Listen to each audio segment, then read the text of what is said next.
Selanjutnya pelanggaran yang ke-43 adalah wanita naik mobil bersama supir pribadi yang bukan mahramnya dan berduaan dengannya. Ini sesuai dengan sabda Nabi SAW, la yakhluwanna ahadukum bimra'atin illa ma'adhi mahram. Janganlah salah seorang dari kalian berduaan dengan seorang wanita kecuali disertai mahramnya. Hadis riwayat Bukhari Muslim. Adapun jika supir itu disertai dua orang wanita atau lebih, misalnya ibu sama anaknya, sama wanita lain gitu loh, maka tidak mengapa. Karena saat itu tidak ada khalwah atau khulwah, berduaan saja. Dengan syarat ia menjaga amanah dan tidak menyertai dalam perjalanan kalian. Dengan syarat yang menjaga amanah dan tidak menyertai dalam perjalanan, maksudnya perjalanan tidak menyertai dalam perjalanan kesalahan ya. Di sini ada kekurangan perkataan di sini ya. Maksudnya tidak menyertai dalam perjalanan kalian itu kesalahan-kesalahan, ya, kekeliruan. Ini fatwa Syekh Muhammad bin Shalih Al-Utsaimin rahimahullah. Nah, di poin ini juga perlu kita titik beratkan teman-teman. Mungkin ada orang yang apalagi kalau baru taklim ya, mungkin mereka mengatakan kok kolot sekali ya, masa pakai supir aja nggak boleh? Bukan nggak boleh. Silakan Anda pakai supir. Yang sedang dibahas, dikerucutkan adalah berduaan saja sama supir. Anda manusia, supir juga manusia. Gitu kan? Dia laki-laki, Anda perempuan. Itu yang sedang dibahas. Walaupun Anda bilang supir saya jelek, supir saya biasa.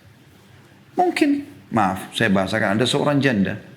Dan pada saat Anda seorang janda, Anda butuh laki-laki. Kalau Anda kurang iman, ya, bisa saja Anda mungkin habis tonton sebuah film yang romantis. Atau. Nah, bisa saja. Atau bahkan terbalik. Mungkin Anda terhormat, tapi supir Anda belum tentu. Saya pernah temukan kasus, ada seseorang, dia tidak pernah menganggap apa-apa dengan supirnya. Kalau jalan dia selalu diantar sama supirnya. Ternyata supirnya ini suka sama dia. Tapi dia sulit membahasakan ke atasannya. Makanya apa terjadi? Disihirlah majikannya. Supaya lebih suka sama dia. Dan dia bisa leluasa mengerjakan apa yang dia inginkan dengan majikannya tersebut. Karena dengan sihir bisa membagikan syahwat. Bisa membuat tiba-tiba kangen. Tiba-tiba rindu. Tiba-tiba merasa kehilangan kalau supirnya sakit. Dan begitu-begitulah. Ya, itu banyak terjadi. Ini hal-hal yang harusnya dihindari gitu kan. Harusnya dihindari. Allahu a'lam. Jadi kalau Anda, mohon maaf, ini cuma sekedar berbagi saja. Anda misalnya memiliki seorang mahram, misal saudara, adik misalnya, ya, ponakan, belum punya pekerjaan, Anda bisa pekerjakan sebagai supir, jauh lebih baik, karena mahram Anda kan gitu. Tapi kalau orang asing, ini agak sulit. Ya. Allahu a'lam. Ini tentu penjelasan masalah agama kita. Semoga ibu-ibu bisa memahaminya dengan hati nurani dan keimanan, gitu kan? Karena kalau tidak, akan terjadi penolakan. Kalau tadi saya bilang orang sudah awalnya memang dia defense, dia mempertahankan itu.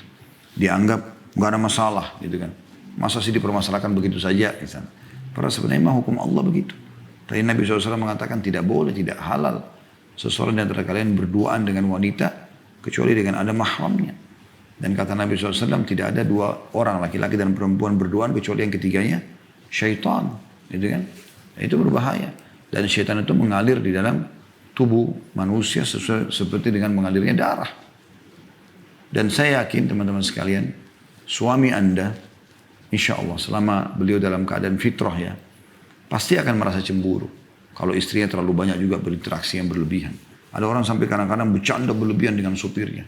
Sampai tepak-tepuk segala macam dan sudah seperti temannya sendiri. Tidak boleh terjadi itu. Ini sudah terlalu melampaui batas tentunya.